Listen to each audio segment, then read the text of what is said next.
Ya, pemirsa, pemerintah mengklaim program Kartu Prakerja sukses meningkatkan kemampuan dan kompetensi masyarakat untuk memenuhi kebutuhan dunia kerja. Manajemen pelaksanaan program Kartu Prakerja mengaku dalam 1 bulan, sepertiga lulusan prakerja berhasil mendapatkan pekerjaan pasca menyelesaikan pelatihan. Pemerintah mengklaim PMO program Kartu Prakerja mampu meningkatkan skill masyarakat khususnya para pencari kerja. Manajemen pelaksana atau PMO program Kartu Prakerja mencatat pihaknya sudah merekrut sebanyak 1,14 juta masyarakat dari target 1 juta yang dilatih pada 2023. Direktur Eksekutif PMO Program Kartu Prakerja Denny Puspa Purbasari menilai pelaksanaan program prakerja sudah tepat, di mana sepertiga peserta yang tadinya menganggur berhasil mendapatkan pekerjaan dalam 1 bulan pasca menyelesaikan pelatihan. Jadi tahun 2023 kita diberikan anggaran untuk 1 juta orang, tetapi realisasinya bisa 14% lebih tinggi, yaitu 1,14 juta orang.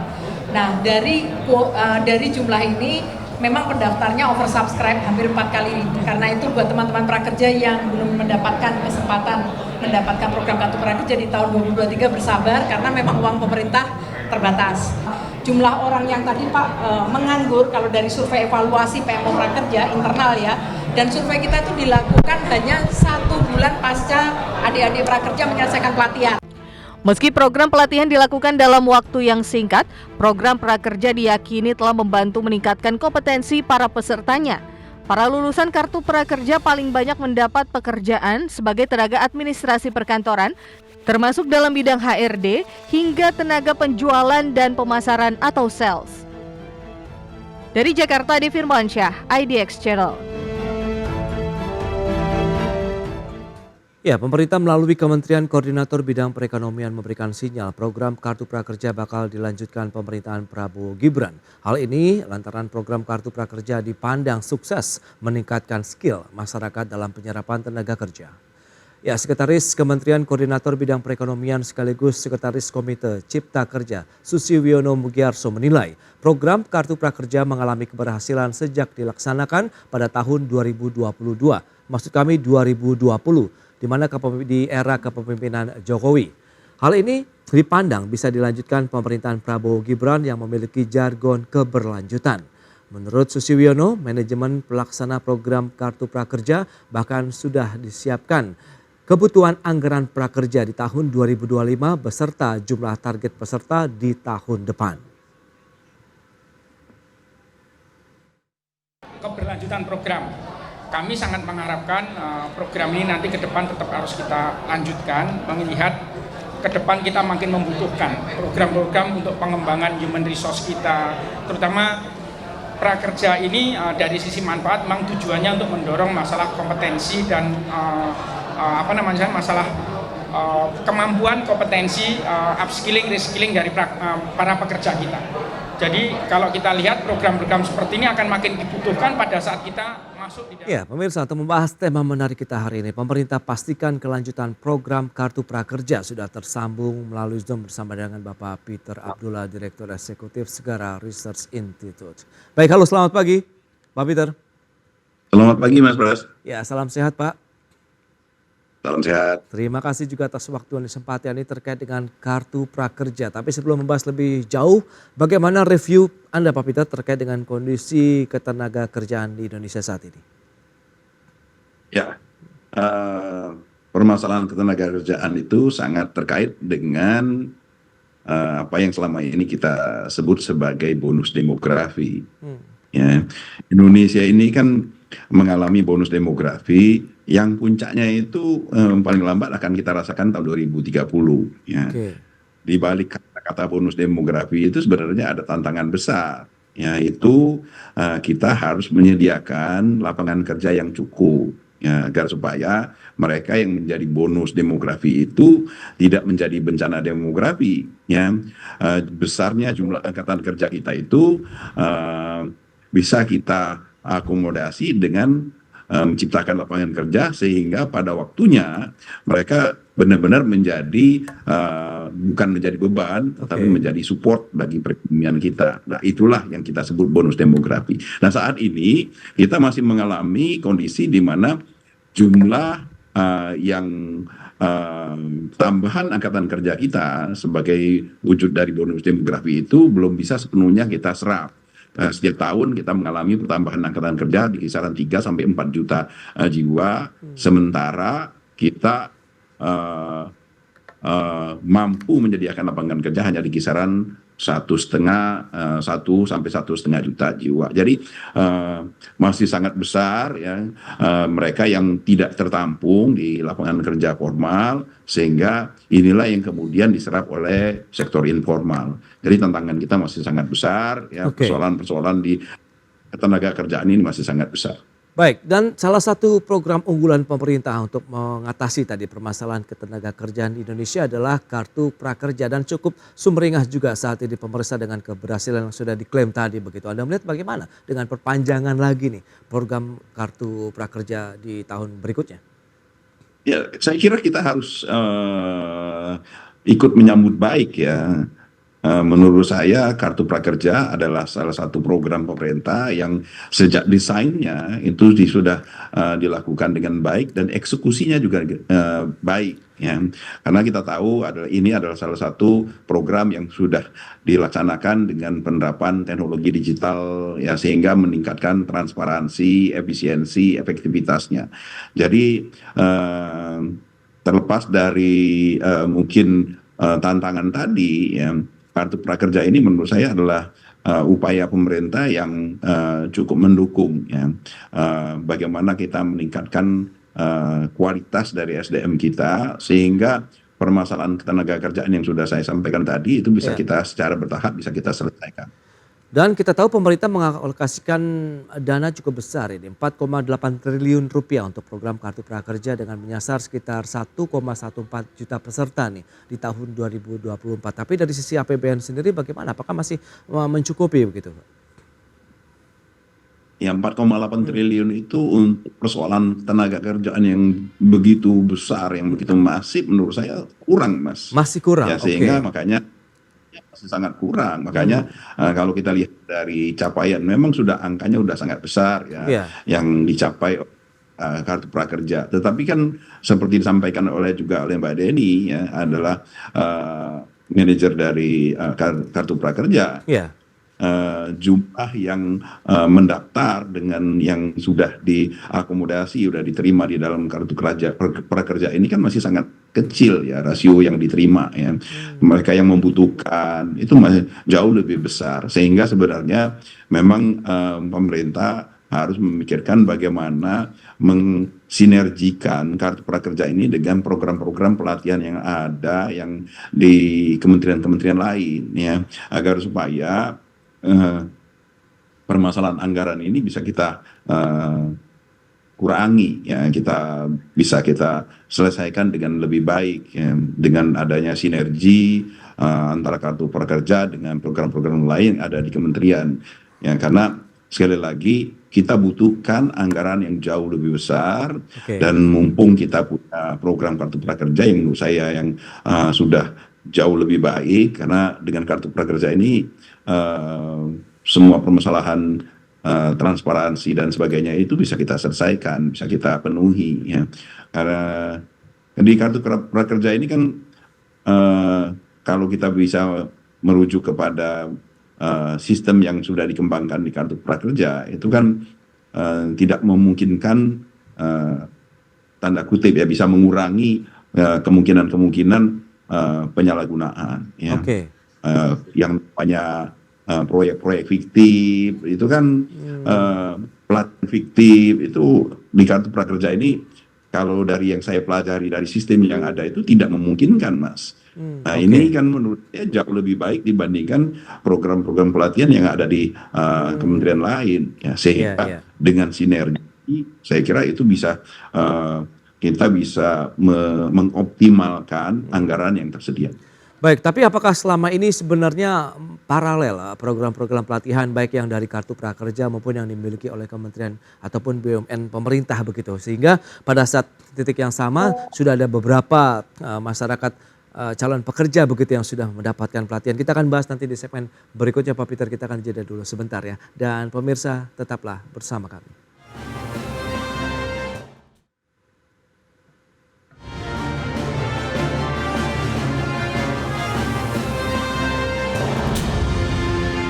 Ya, terima kasih Anda masih bergabung bersama kami dalam Market Review. Pemirsa, berikut ini kami sampaikan sejumlah data untuk Anda terkait dengan program Kartu Prakerja. Ya, seperti yang bisa Anda saksikan di layar televisi Anda, kita lihat di tahun 2024 ini anggaran dari program Kartu Prakerja mencapai 4,8 triliun rupiah. Ini juga mengalami kenaikan dibandingkan dengan tahun lalu yang tercatat 4,37 triliun rupiah. Meskipun tadi Pak Peter Abdullah sudah menyebutkan bahwa anggaran ini masih terlalu sedikit begitu untuk bisa meningkatkan kemampuan masyarakat lagi dalam memiliki skill keahlian yang dibutuhkan oleh dunia kerja sendiri. Kemudian kita lihat peserta program Kartu Prakerja. Ini sudah berlangsung sejak tahun 2020, ada 17,5 juta orang. Kemudian di tahun 2024 ini diharapkan ada pertumbuhan sekitar 1,2 juta orang sehingga target tahun 2024 total 19 juta orang yang bisa memanfaatkan atau menjadi peserta program Kartu Prakerja. Dan berikutnya kita lihat program Kartu Prakerja untuk nilai manfaatnya ada sekitar 4,2 juta per orang. Beasiswa pelatihan 3,5 juta, kemudian insentif untuk menyelesaikan pelatihan ada Rp600.000, insentif menyelesaikan 2 kali pengisian survei Rp100.000. Baik, kita lanjutkan kembali perbincangan bersama dengan Bapak Peter Abdullah, Direktur Eksekutif Segara Research Institute. Pak Peter, kalau kita lihat dengan beberapa data tadi yang sudah kita sampaikan, ini menarik. Perlu ada sinergi ya antara pelatihan yang dimiliki oleh kementerian ataupun lembaga negara lainnya BUMN yang mungkin sudah berlangsung sejak bertahun-tahun yang lalu dengan program Kartu Prakerja. Nah, apakah selama ini berjalan paralel atau seperti apa sih mekanismenya begitu kalau Anda melihat ini Pak Peter, silakan. Ya begini, kebutuhan pendidikan itu memang tidak berhenti ya.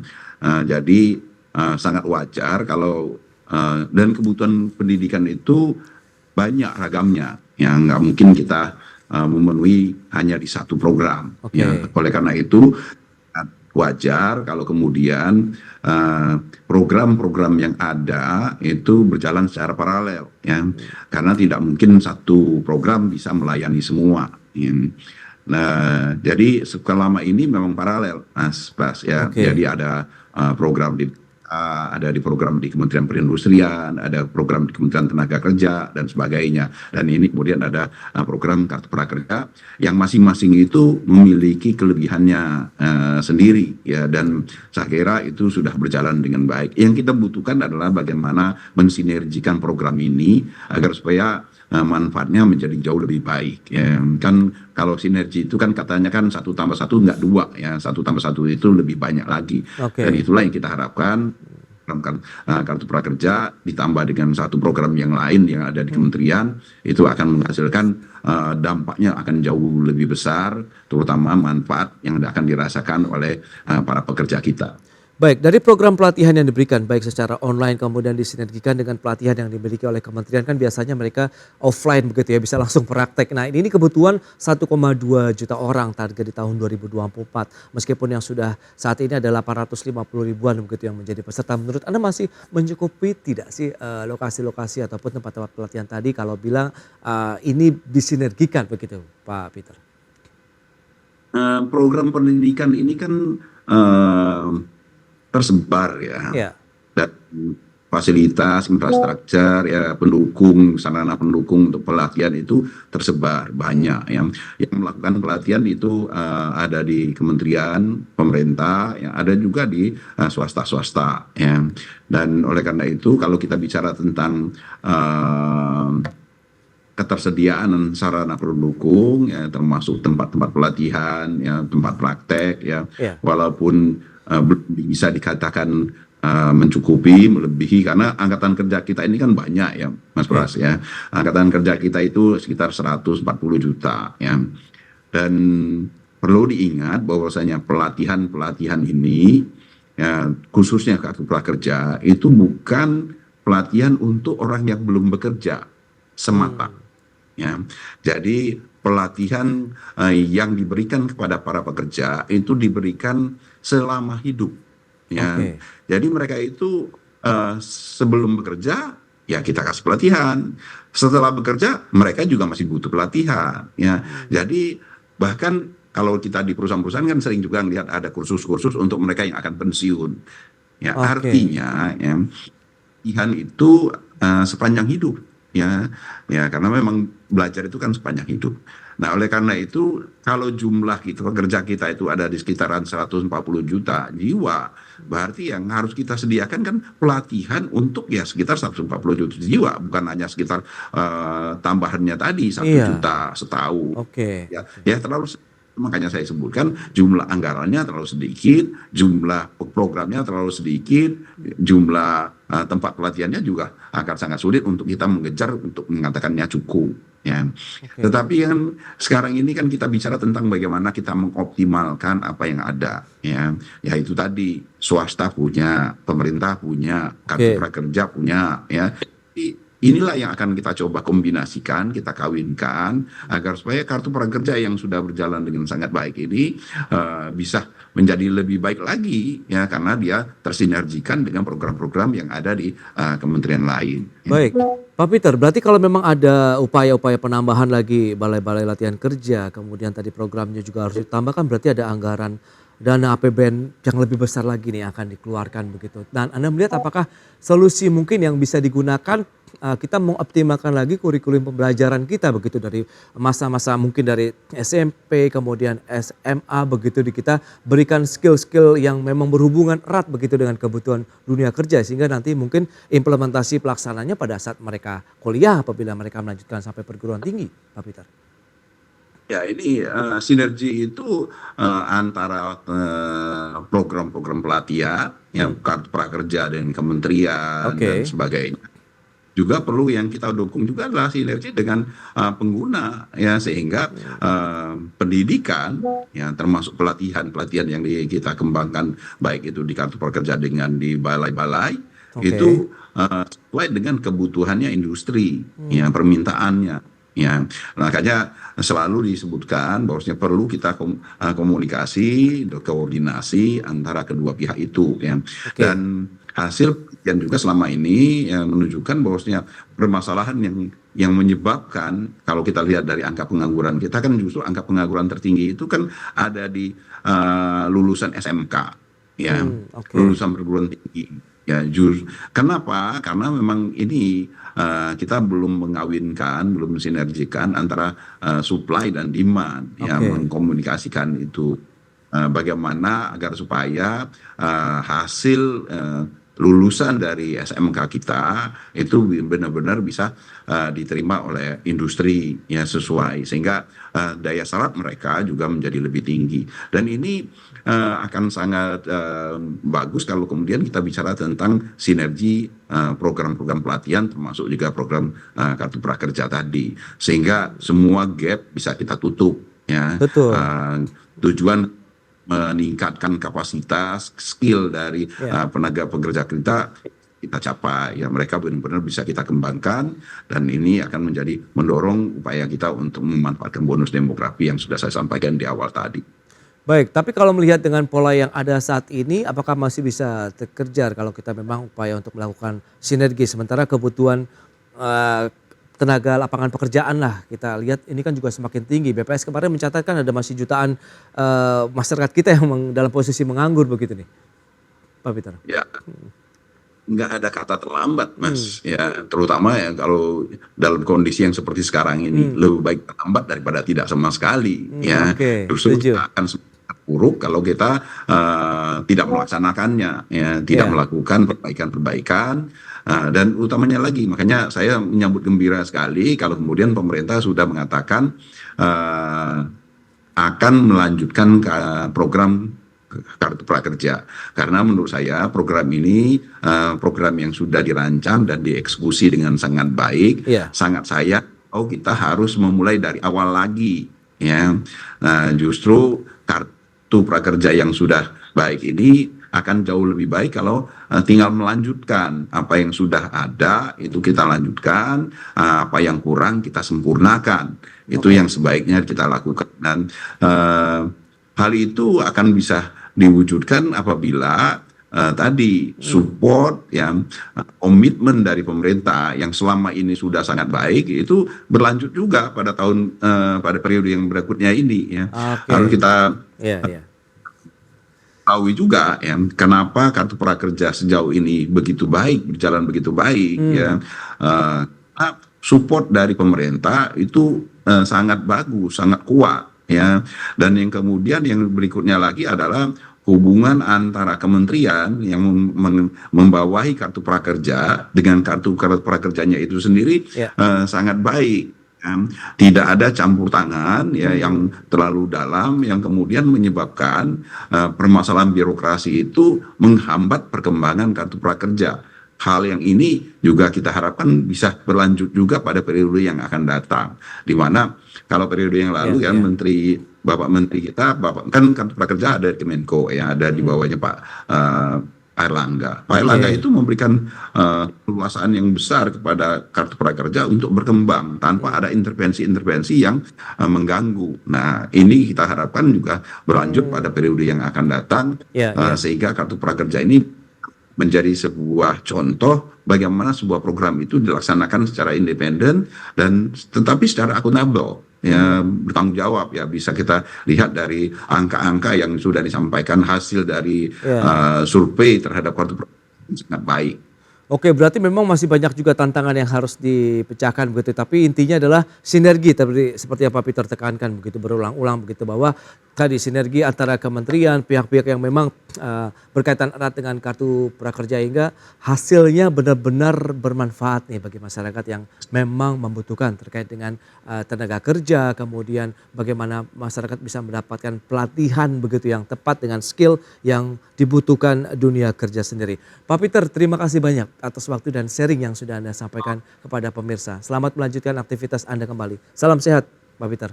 Sehat. Baik pemirsa, 1 jam sudah saya menemani Anda dalam program Market Review. Saya Prasetyo Wibowo beserta kerabat kerja yang bertugas undur diri. Terima kasih dan sampai jumpa.